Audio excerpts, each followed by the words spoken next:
Hello students, our today's program is write a program in Python to input two numbers and swap their values using third variable. So we have to enter two numbers and swap their values using third variable. As you know, interchanging values of variable is called swapping. Two techniques are used in swapping, using third variable and without using third variable.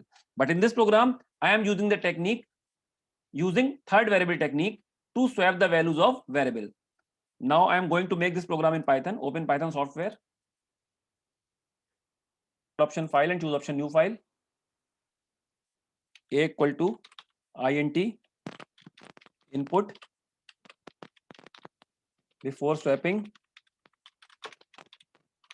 enter value of a,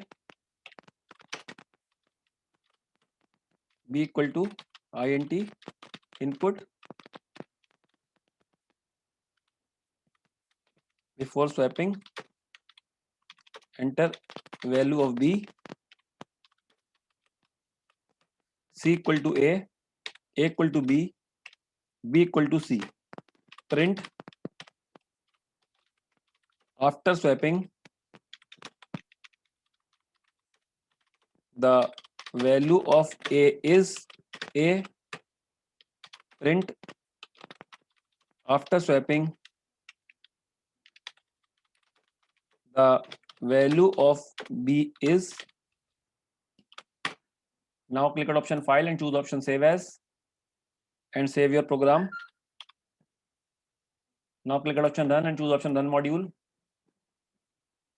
Before swapping, the program is asking to enter value of a before swapping. If we enter value of a is 10 and if we enter value of b before swapping is 20, then program will print after swapping the value of a is 20 and after swapping the value of b is 10. So interchanging values of variable is called swapping. I hope that you understand this program very well. Thank you. Have a nice day.